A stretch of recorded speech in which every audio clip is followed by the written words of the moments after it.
Hello, everyone. Welcome back to the Ask Dr. Be Good show, the show where we share the practice, the politics, and the pedagogy of what's currently happening in public education.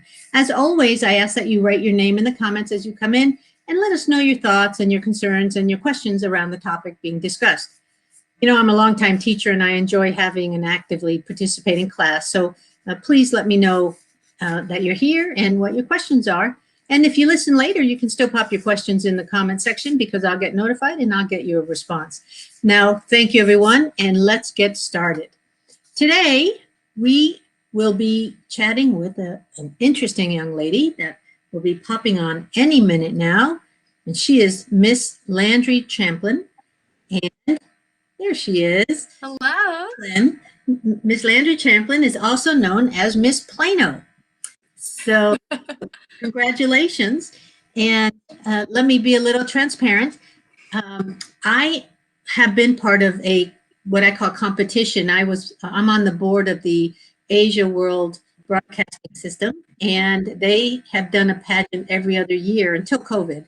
And what they did is they had young ladies from different Asian countries perform and do answer questions, very similar to the pageants that we know. And so I was part of that a couple of years ago, and I really, really know how much a competition like this can empower young ladies. So I'm curious, talk about what got you into the pageant world, what led you there, and talk about what you've gotten out of it. Of course. Well, hi, y'all. My name is Landry Champlin, and I am Miss Plano, which is a preliminary title in the Miss Texas Miss America competition. So thank you so much, Dr. Good, for having me on your show. I'm so excited. So, like we were talking about previously, the pageant world, per se, the competition world, is definitely something that is life-changing. I've been a part of the Miss Texas organization since I was 14, and I actually got into the competition through singing. I grew up a performer in the Dallas-Fort Worth area, and a very large part of the Miss America organization is talent. So I actually entered a competition as a way to further my stage time and further my exposure as a performer, but I ended up just falling in love with the organization and the opportunities that it provides. I also, interestingly enough, am a person who stutters. And so when I was growing up, I really struggled to do anything that had to do with communication. And that's actually why I fell in love with singing at such a young age, because you don't stutter when you sing. But before competing in the Miss Texas organization, I struggled to order my own food at a restaurant, raise my hand in class, and introduce myself to new friends, you name it. Anything that had to do with communication, I definitely struggled with. So because of the Miss Texas organization and the opportunities I personally have had in the last 6 years to not only speak in front of an audience, but to speak and meet so many new people at a variety of service events, I have been able to not only combat my stutter, but recognize the importance that comes from stepping outside of your comfort zone and doing something that might push the boundaries of what you think is possible. So I got involved when I was 14, and it has absolutely changed the trajectory of my life. So I absolutely could not imagine being in any other organization. I know you said singing helped overcome stuttering. Yeah. Did you also have speech therapy in school? What other thing helped? It can't only be singing. And the reason I say that, and I'm only assuming, and you get to correct me when I'm wrong, but I know there have been other singers, for example, who stutter, and even as older folks, they still stutter. They sing beautifully, but they still stuttered when they spoke. So you don't do that now. So what happened to you? Right. Yeah. So I was actually diagnosed with a very rare form of stuttering called blocking when I was 3 years old. And essentially what blocking does is it's a misfiring of nerves in my brain, which causes my vocal cords to close up, which doesn't allow air to move through them so they don't vibrate. So when I was growing up, this kind of trigger, it was always brought upon by stress, by nervous situations. If I was really hungry, if I got really tired, any of those things, it would kind of trigger the stutter and it would make it worse. And so because of that, I was involved in some pretty heavy speech speech therapy from the time that I was 3 until I was in middle school. And while that was definitely helpful and it helped me control it, it was never something that I felt really comfortable doing, and it never really propelled me to feel comfortable speaking in front of others. I pretty much learned the tools just to do the bare minimum and to move through life only talking when I felt like I needed to. And so to answer your question about the music and the singing specifically, that was kind of the catalyst that I had to be able to communicate and create art and be able to stand up on a stage in front of people and be able to communicate without necessarily having to use words. So it was kind of a hybrid of all of the things. I definitely did a lot of speech therapy growing up, but singing was a huge coping mechanism for me. And then coming into the Miss Texas organization and kind of combining each and every one of those things with the opportunity to stand in front of people and share my story as a person who stutters, and to talk in schools and to talk at charity events and talk on stage during the competition as well. All of those opportunities have kind of led me to be able to find my voice and to share my story. So it's been a lot of different things that have led me to the point that I am today, but I am so thankful for all of the opportunities that the Miss Texas organization has provided. Well, certainly that adds value to you in the sense of you've overcome a I don't want to say common disability, but not an uncommon disability, and taking yourself to the next level. But I'm sort of curious, at 14, were you still stuttering? Yes. And it's actually really interesting. One of the stories that I always tell when I am speaking in some kind of a Miss Plano capacity, my very first competition I ever competed for was for the title of Miss Plano's Outstanding Teen. So basically the teen version of what I am now. And a large part of the competition is being able to speak during onstage question. And so during my first pageant ever, I signed up on a whim. I did it because, like I said previously, I thought it would be a great way to further my talent and my exposure as a singer. But during my onstage question, I walked on stage. I was in my beautiful blue evening gown that my parents had bought for me. And they asked me a question I should have been able to answer. I knew the answer to. But instead of answering it in a way that was articulate and in a way that made sense and in a way that did not involve stuttering, I simply stood there. And that was kind of one of those pivotal moments for me when I realized that, oh my gosh, you have a choice to make, Landry. You can either hide behind this stutter and stand here in silence for the rest of your life, or you can continue to step out in front of people and share your story and speak without being afraid of what happens if you do stutter in front of others. And so that single moment actually was kind of the creation now of my brand as Miss Plano. I've started something called the Live Fearless movement. And through that movement, I've been able to empower people across our globe to find comfort outside of their comfort zone. And so I know we will touch on that later. But when I was 14, I was still stuttering, but coincidentally, that is what led me to be able to do all of the wonderful things I'm doing today. So seriously, so grateful for that experience. It speaks well of you. It's got to speak well of your parents that they raised you in a way that you were still confident enough to take that risk, right, and sign up. So kudos to you and to them. What would you say to our young ladies as far as encouraging them to sign up for pageant work? Yeah. So what's actually really interesting is the Miss Texas organization and the Miss America organization as a whole is the largest provider of scholarships for women in the country. Every single year, we are awarding millions of dollars in scholarship funds that are being put to use at higher education institutions across our nation, which that in itself is absolutely incredible. But speaking from my personal experience, not only have I grown tremendously as a speaker, as a performer, as just a person in general, I personally have earned thousands of dollars, which are being put to great use at Oklahoma City University. I'm a music theater student there. And so speaking to young ladies and encouraging them to take part in this organization, I would say go for it. Take that step outside of your comfort zone. Not only will you earn scholarships and meet so many amazing people along the way, you have the opportunity to make a difference within your community and to share your story and to serve others. And that's truly what it's about. I always say that in the Miss America program, we're in the business of people. And so if you have a passion for making our world a better place, if you have a passion for making people smile and making a difference, then the Miss America organization is definitely the place for you. Well, you're quite the spokesman for them. Wow. Thank you. Yeah. Well, when you believe. Right? When you believe in the product, you can really sell it, right? Yes, absolutely. Now, I'm a superintendent of schools, and I have beautiful, poised young ladies, or almost poised, as much as you can be in your tender high school years, but not a lot of money. Do you have to have money to be able to enter and compete? Are there sponsors? How do we do that? Yeah, so what's so amazing about this program is it does not have to be an expensive hobby or an expensive opportunity. Actually, one of my favorite Miss Texas title holders, Shiloh Phillips, she was Miss Texas in 2006. Also, she was first runner-up to Miss America. She tells this really amazing story. She competed for Miss Texas one time, walked away with the state title after her very first time competing, and she tells this great story about how she didn't have a lot of money, she didn't have a lot of resources. She had a really great board behind her of directors that were supporting her. She had some really great sponsors, but primarily it was just Shyla and her mom.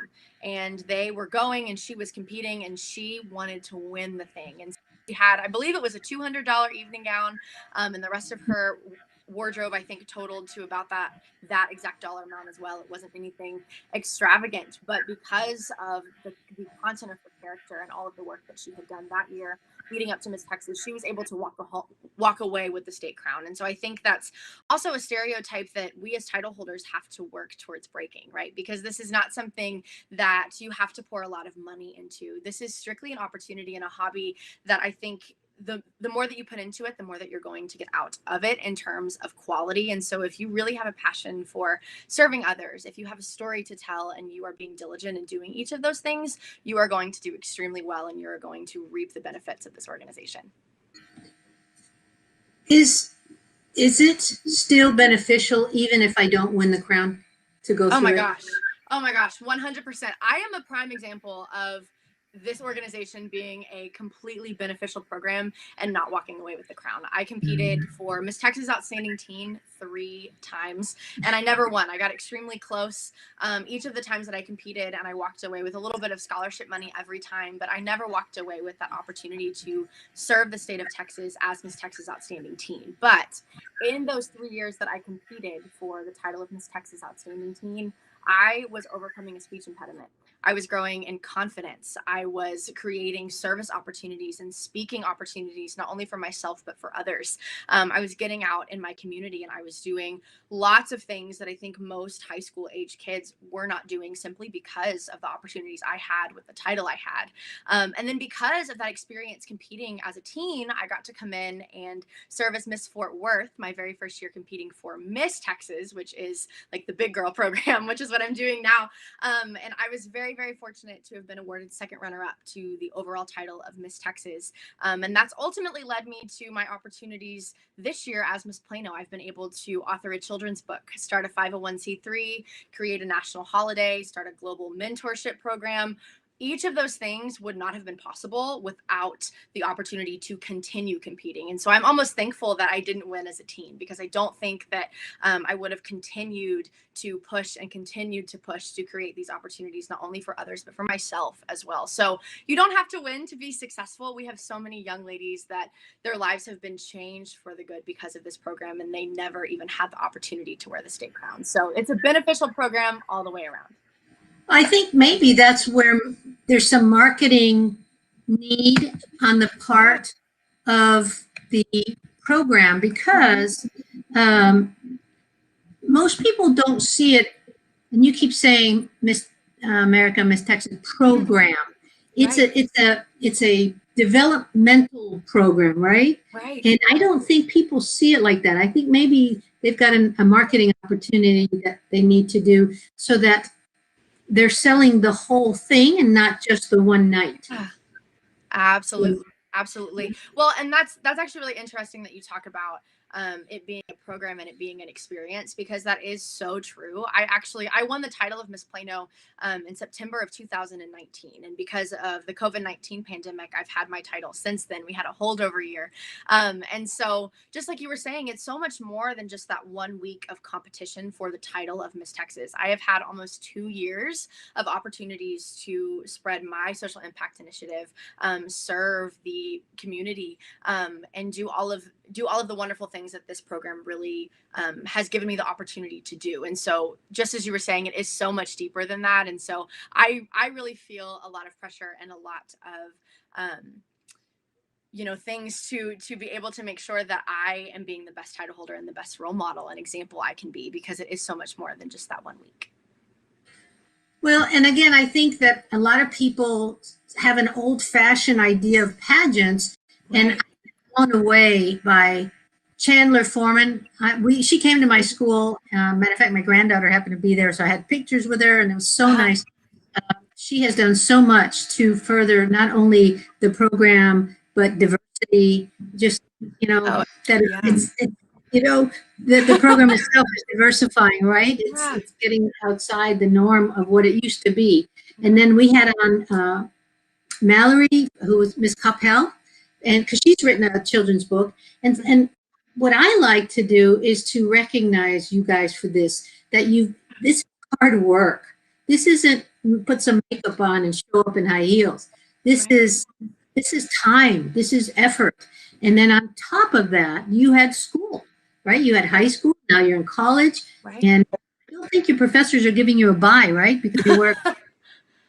Oh, no, I wish. And it's actually really funny because I go to school in Oklahoma. And so the last month, just to kind of put this in perspective, I have driven from Oklahoma City back to Dallas 5 weekends in a row. And I'm doing it again next weekend during finals week too, because, you have to make sure that you're being the best title holder that you can be. So yeah, it's a lot, but it's so, so worth it. So let's talk a little bit now about other things that you've done. Yeah. On top of just being Miss Plano, Right. you have a foundation, you're 501c3, you've written a children's book. Talk about that. Yeah. So, as I mentioned previously, my entire social impact brand as Miss Plano, and really just as Landry, is called Live Fearless, Defining Life Without Limits. And it was born, again, out of that experience I had, finding my own fearless, stepping outside of my comfort zone, competing in the Miss America organization as a person who stutters. And so because of that experience that I had, I felt so empowered being able to discover the power I had in my own voice, because I was able to face my fears and step outside of my comfort zone. So because of that, the Live Fearless mission has expanded this year into a 501c3 program called the Live Fearless Foundation.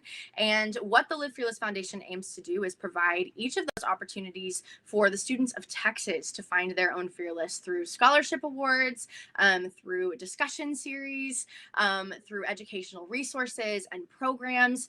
What we aim to do is we want to bring tangible opportunities to the students of Texas so that we can set them up for success, so they can put themselves in all types of positions to say yes to their goals and their dreams and work to fearlessly pursue each of those things. And then, as a way to further the Live Fearless Foundation and the Live Fearless message, I'm also the author of a brand new children's book called Fiona the Fearless Fox. I actually have it right here. And Fiona the Fearless Fox is a story about Fiona. She's a fearless fox, and she goes on an adventure empowering her forest friends to step outside of their comfort zones, recognize their talents, and ultimately overcome their fears in the pursuit of their dreams. And so it's a very, very sweet story. After she helps all of her friends, Fiona actually starts to doubt herself a little bit. And so it's really sweet. All of her friends come together and they empower her to find her fearless again. And so not only does it teach ideas about, stepping outside of your comfort zone and being confident in yourself and trusting in your preparation, it also speaks at great lengths about how we have to lean on each other, and we have to be able to serve each other and be kind to each other in order to be our most fearless selves. And so I'm so thankful that all of these projects and the Live Fearless mission has become what it has become today. I also, earlier this year too, this is something I got to do, I started a national holiday in partnership with the National Day Archives, to create National Live Fearless Day. And on National Live Fearless Day, we empower people across the country to start something new, try something that scares them. And so that was another really great opportunity to get people involved in finding comfort outside of their comfort zone and doing all of the things in the fearless pursuit of their dreams. So it's What been day was such that? a great ride. What day was that? Oh, our very first one was September 2nd, 2020. And what's so interesting about this, so I was crowned Miss Plano on September 1st, 2019. So September 2nd of 2019 was technically my first day serving. And it was also the day, coincidentally, that I made a promise to myself that I was going to spend every day as Miss Plano, as my most fearless, best version of myself. And so September 2nd, 2020 was the 1 year anniversary of that. So I wanted to celebrate it with everyone. And so it was a huge, huge success. So I love hearing that because, so many people say they have a book in them, but you've actually gotten that book out, you've gotten it published and so forth. I'm buying copies for my counselors. When Mallory was on, she also had a book that she had published during COVID, and she's around your age as well. And again, doing what older adults say they want to do and just never do. And I actually, in the hands of my counselors, and I took pictures of the book in the hands of the counselors and sent it to her, and I'll do the same for you, because I think it's important that you guys know that these things are, that your effort, your book is making a difference with kids. In our case, kids of color, kids from low socioeconomic situations. And so being able to bring them a story behind the story like yours, it makes it extra special. So, matter of fact, I have some ideas about how to make it even more extra special. It involves you in a video and a book for just a few minutes. So maybe we'll do that. We'll talk about that off air. But to have our young people see another younger person, you may be older than them, but you're not as old as me, right? And so when they see that, it empowers them, right? They might want to do that too. So, and just for a second, talk about how did you publish your book? What medium did you use? Yeah, so I actually used Ingram Spark. So it's a self-publishing site. And I had a freelance illustrator come in and we collaborated together on the photos. But actually, it was really interesting. I too wrote the words to my book during the COVID pandemic. And I think that's what's so incredible about that time, as tragic and as interesting as it was to live through the very beginning of that pandemic. It also allowed a lot of people to tap into their creative side and do things that they might have never been able to do before. So I was definitely part of that COVID Try Something New club and creating my nonprofit organization and the book The End of the Fox. So yes. Yeah, and so that was one of your COVID blessings. Those are people like you and me. That's what we don't say COVID negative things. We say COVID blessings because there were a lot of them that came out at that time and still come out because we're not done figuring out how to move forward together, especially in the public education arena. Which is where I'm from. We have not figured it out all the way yet. But anyway, so my final couple questions, where do you see yourself in 5 years?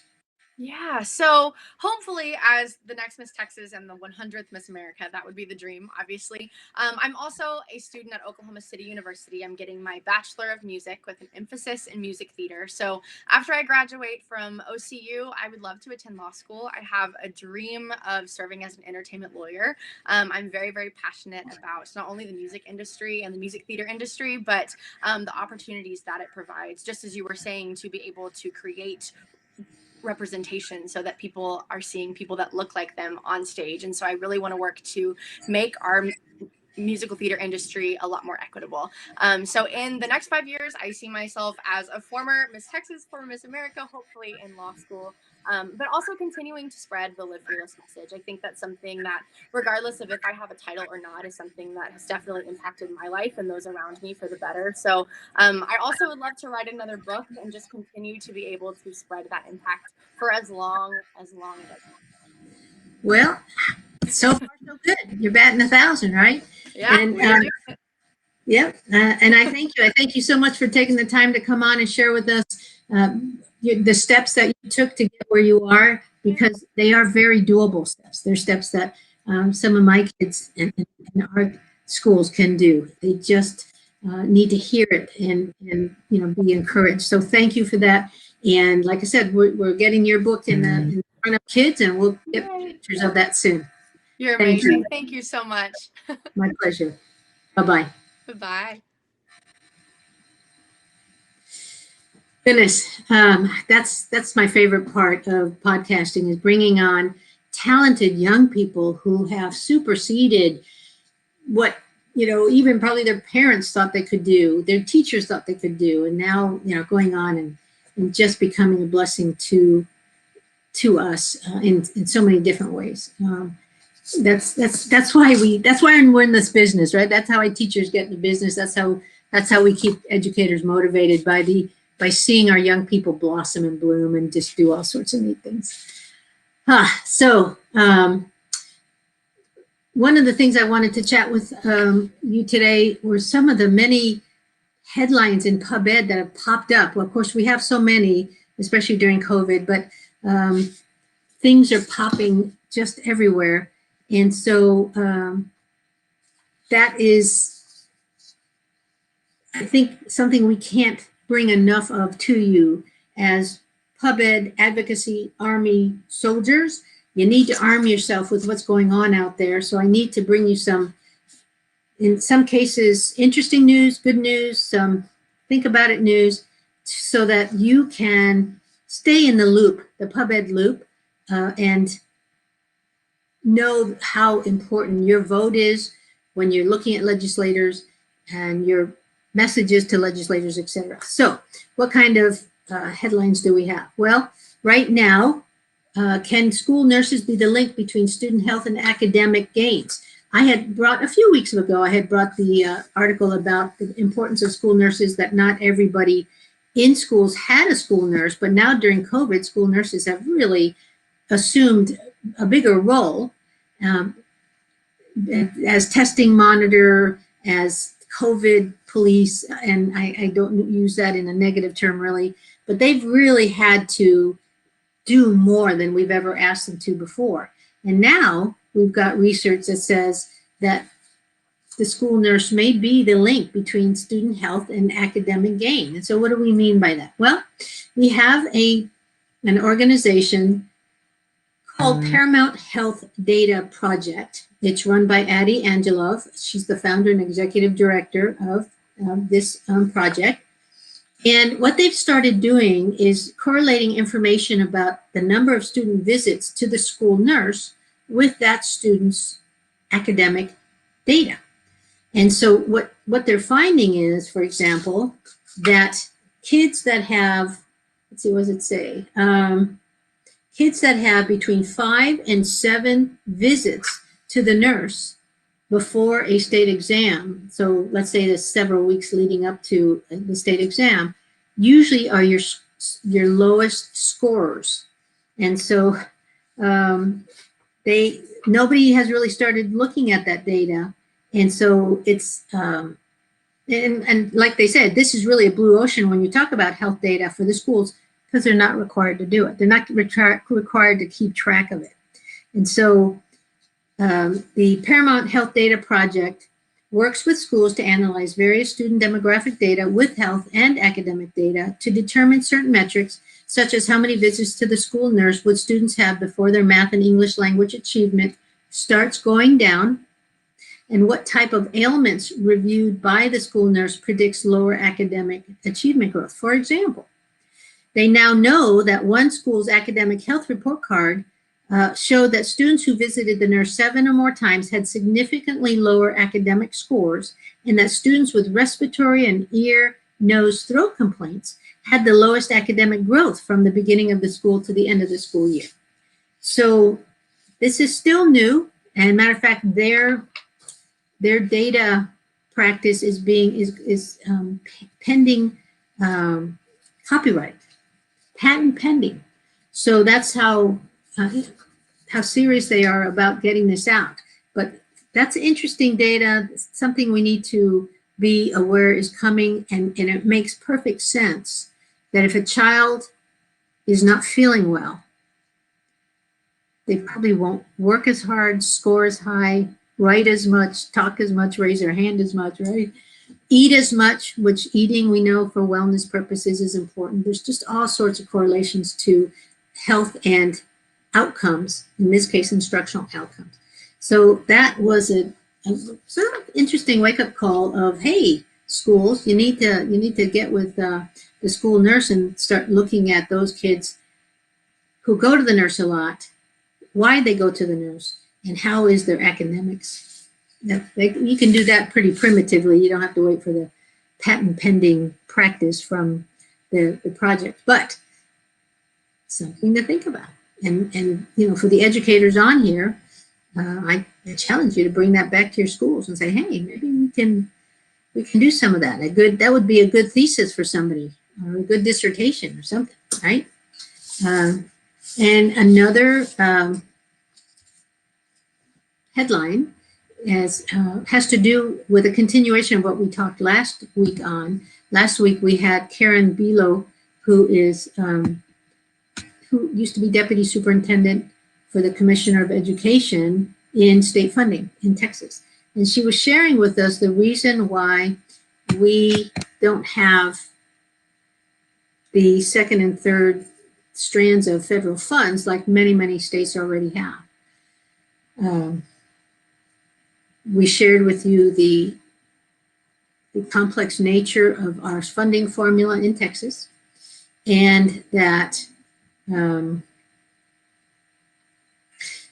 the federal government and the Texas Education Agency were sitting down frantically trying to put this together and make sure that we had some equity for all districts. Now,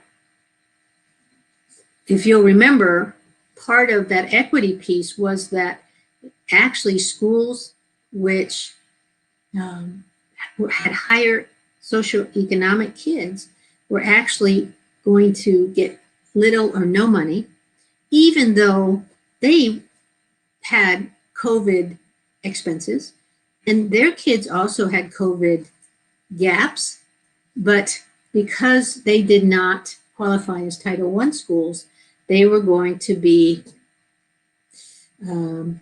denied the money.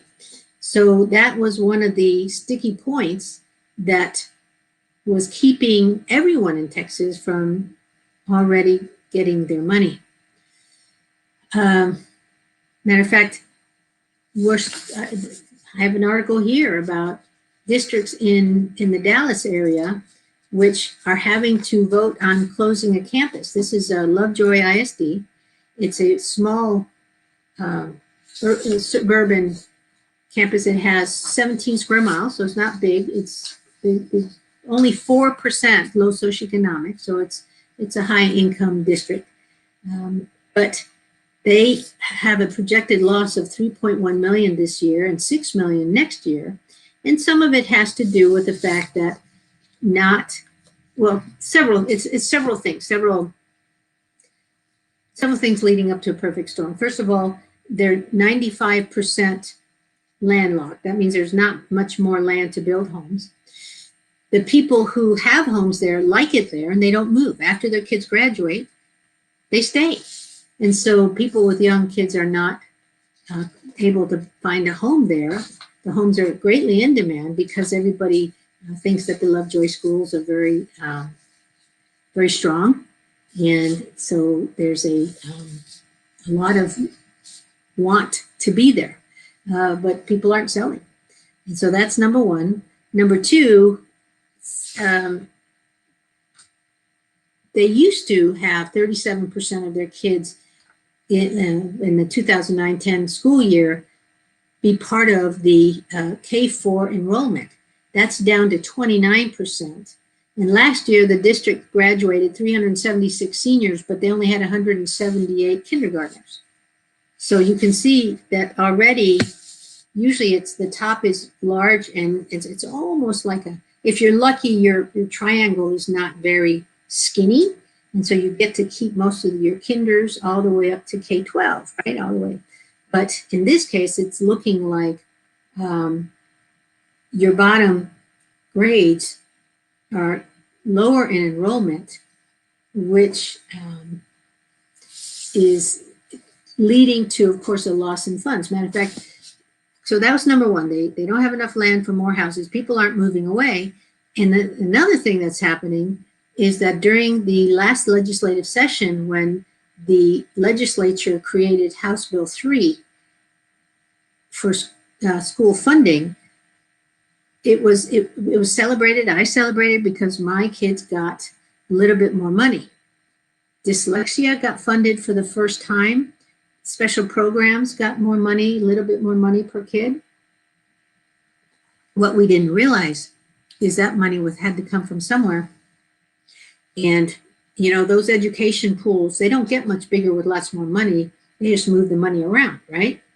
And so those of us who have Title I schools, we really don't think about that. We just are glad when we don't get cut or if we get a little bit more money.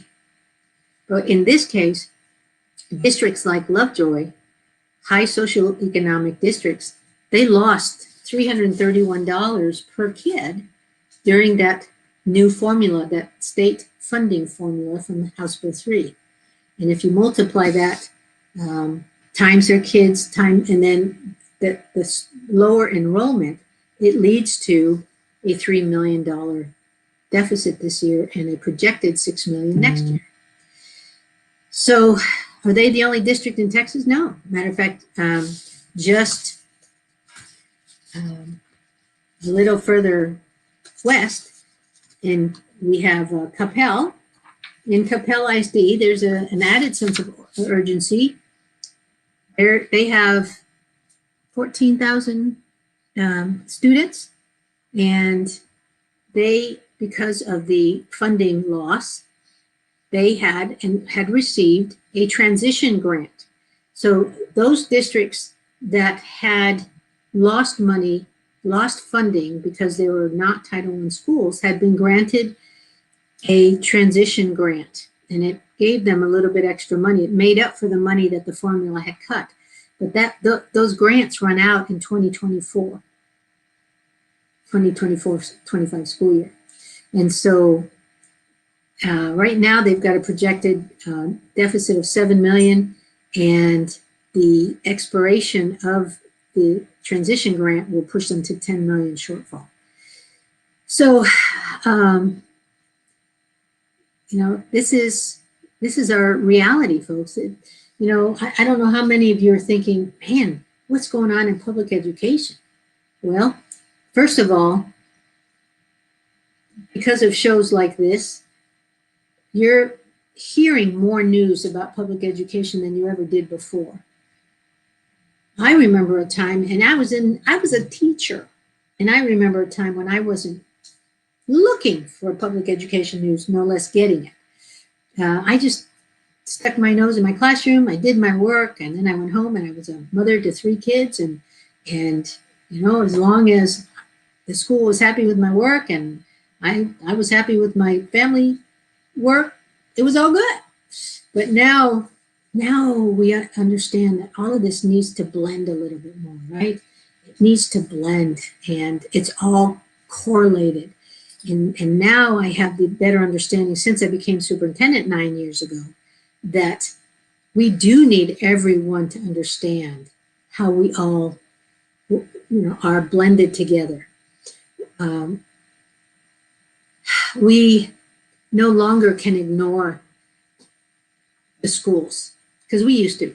When we were in school, we didn't ignore them, and if they did something to our kid, or if the grades were bad, that's when we paid attention to school, when we had school-age children. Once the kids graduated, we didn't pay attention to public education K-12 anymore. We just didn't.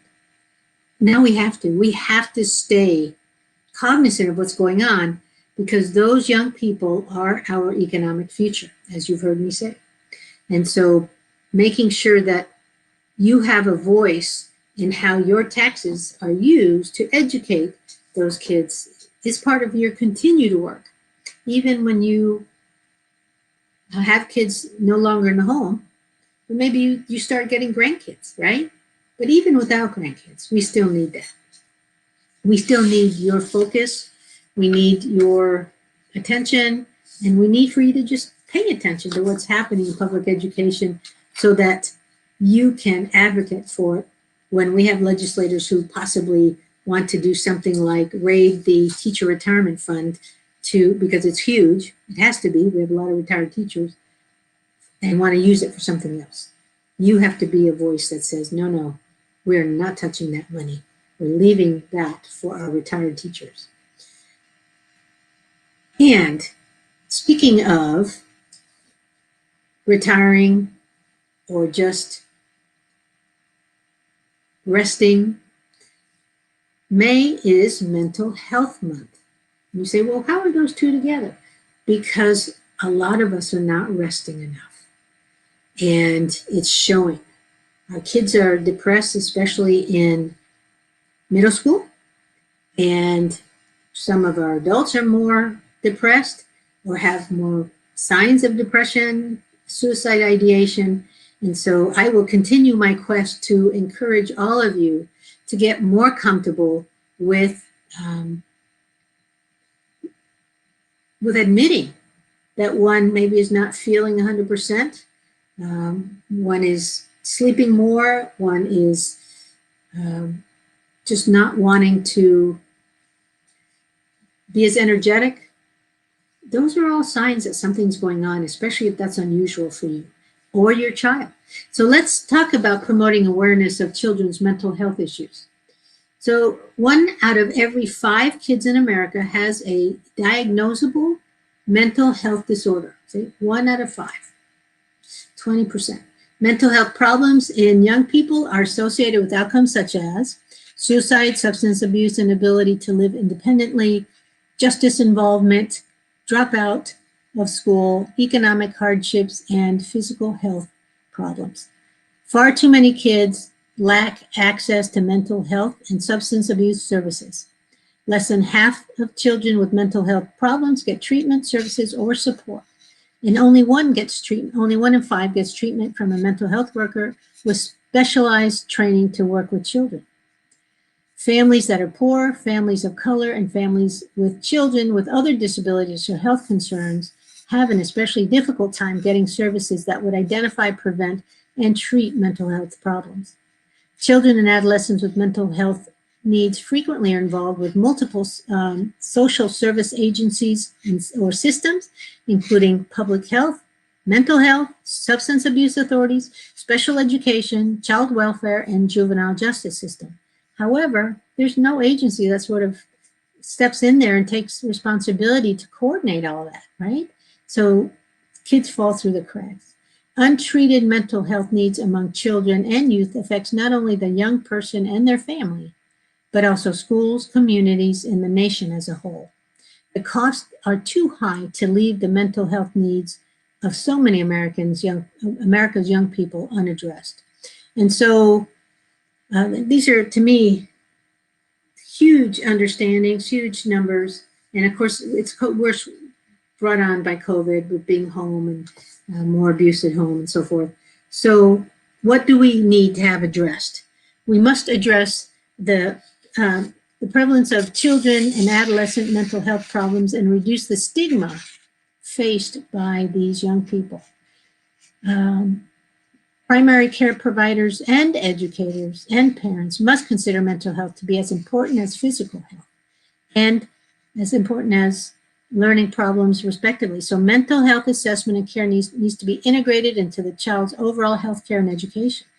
So maybe we need to move to not only having a physical wellness test, like for example, my granddaughter in 5th grade just got a physical test so that she can go on to 6th grade up in Kentucky.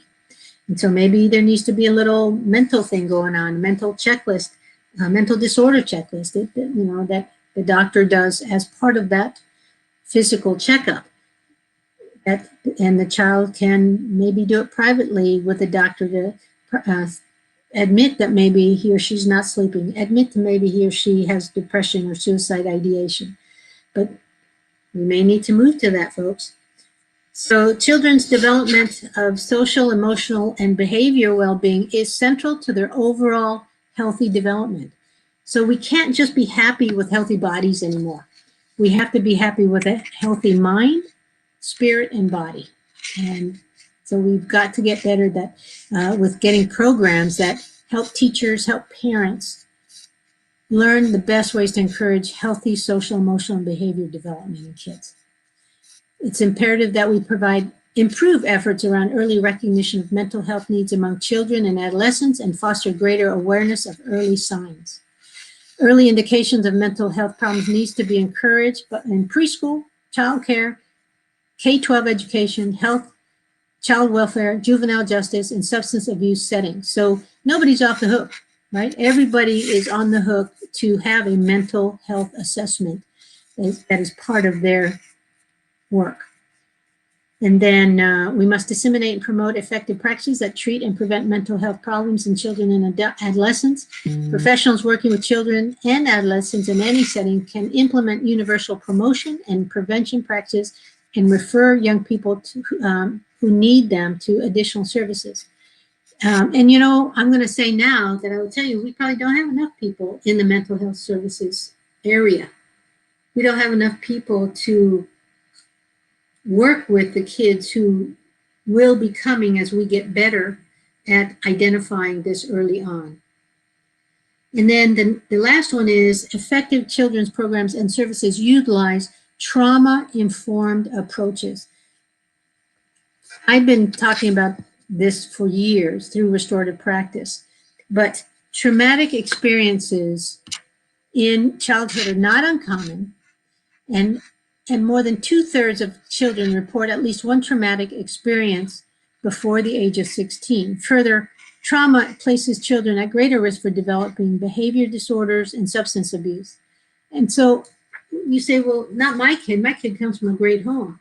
Remember, these type of traumas can be just living in poverty, having food needs, having to move a lot because we're evading rent, not having enough money, having parents that are neglectful, parents that are abusive. And again, some of these are not income level based, right? And so needing to make sure that our teachers, our school staff, and really anybody involved in kids gets trauma training. One of the things we do at our schools is to train teachers to understand that you cannot punish the trauma out of kids. And our kids come with trauma. Many of our kids from single parent homes. I mean, that's mom's mad at dad. Kids want to see dad. Kids don't get to see dad. Kids don't have a dad. All of that can lead to a void, which kids will fill, folks. Kids will fill that void with behavior issues, substance abuse, violence, anger, and other behaviors, alcohol. So it leads me then to just chat about our last thing, because we talk a lot about kids and the need that kids have. But one of the biggest needs that we have in families and with all of our adults who work with children is making sure that they practice self-care. I can't tell you how many times, especially since COVID, and I've really read even more about social emotional learning and behaviors and practices. Always what I see now is the trend that says, hey parents, if you haven't healed the trauma you had growing up, or the trauma that came out of your last relationship with boyfriend, husband, father, if you haven't done anything to try to heal that trauma, chances are you won't be able to do as well of a job with your own kids in helping them and supporting them through their trauma. And so self-care is a huge part of helping kids. You have to stay mentally and physically healthy so that you can then help your children. Because children can be a handful, right? And if you're not at your dead level best, they'll take advantage of you. They'll run you over. They'll outsmart you, outtalk you, out everything. And so for you to be at your dead level best, you need to practice self-care. So unfortunately, the facts are telling us, and this is the Mental Health America website, on average, people only spend 15 minutes a day on health-related self-care. Self-care is proven to reduce stress and anxiety levels while increasing self-compassion. That's good. So tips for taking care of yourself: accept yourself as you are. Okay, that's a huge one. Remember that you're running your own race. Try not to compare your life to others. When you start comparing yourself to others, it's easy to feel inadequate. Don't do it. Focus on the basics. Sometimes being an adult is not easy, and it can feel impossible to get even the littlest things done, especially if you have kids and kids at home doing virtual learning, and then you're working from home. Oh my goodness. Taking time for yourself doesn't mean treating yourself to special things. One of the most important things you can do is focus on steps to ensure that you're living a healthy lifestyle. Showering and brushing your teeth every day, eating nutrient-rich food, moving your body, and getting good sleep are all building blocks of self-care. So that's a great play. If you're not doing those things, and we do have some adults who are not even, they don't have the energy to brush their teeth, shower, brush their hair. They can hardly get out of bed. They can hardly make sure the kids are dressed and get to school because they're just in a bad place. Find what makes you happy. If you're caught up in taking care of all your responsibilities, like we just talked about, rather than taking care of yourself, you'll burn yourself out. You will. So find what makes you happy and get to do it every once in a while. Look forward to it. Give yourself permission. Practice mindfulness. You've heard that a lot from me. Practice mindfulness to make the most out of any of the time that you do have to care for yourself. Take slow, deep breaths. Focus on your senses. Try to be fully present in whatever you're doing. Not only does mindfulness reduce stress, but it also has the power to help you slow down and really take care of yourself. Make small goals, right? Taking care of yourself well, it doesn't happen overnight. And so you have to chunk it out and decide that you're going to walk around the block tonight. You're going to eat healthier. You're not going to do as much fast food. And you work your goal to no fast food. Wow. Set some boundaries. Sometimes there are other adults, frankly, who are pulling on you, right? They're pulling on you and taking some of your precious time that you could be using for self-care.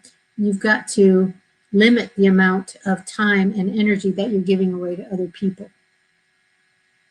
Having that tough conversation with others, it's worth it though. You're worth it, and you're important enough to do that. Remember that you're not alone. We have never had so many people struggling to get their mental health issues under control, to start feeling good about themselves again, to really be what you maybe were before COVID. You need to remember that you are sometimes, especially if you're a single parent family, you're the most important adult in that room. And your kids are looking at you to model what they need to become. And so pushing yourself a little bit, taking the kids with you to go walk outside after dinner, play soccer at the park now that it's warm enough, play on the playground, and have fun conversation with your kids. Light, fun, silly conversations. It will lighten your soul. But please understand, it starts with you. And self-care with you may mean that once a week, you tell kids, okay, during this TV show, for 30 minutes, I'm taking a bubble bath. And nobody's coming in. Everybody's needs have been taken care of. You've eaten dinner. We've walked around the block.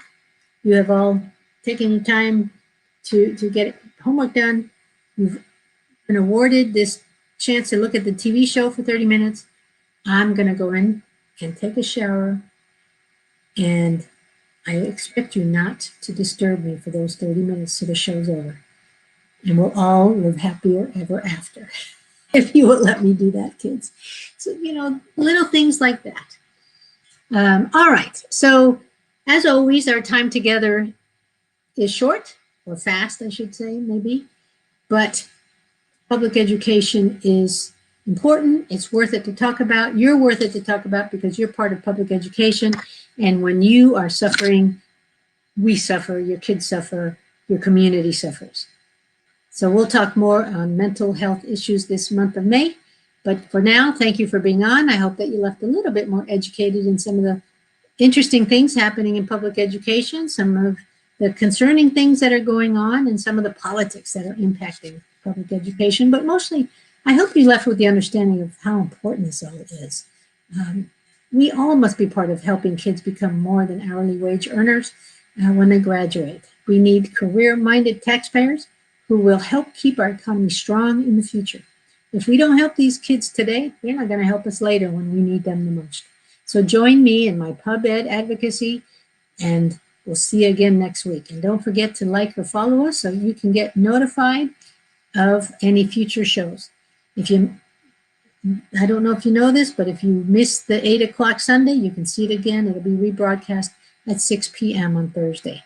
So if you don't get a chance Sunday and you don't get a chance to listen before, look for the notifications, click on it 6 p.m.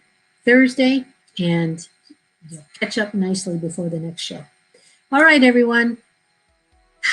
I hope that you got vaccinated if that's what you needed and wanted. I hope that you stay covered, you stay safe, and we'll see you again next week. Bye-bye, everyone.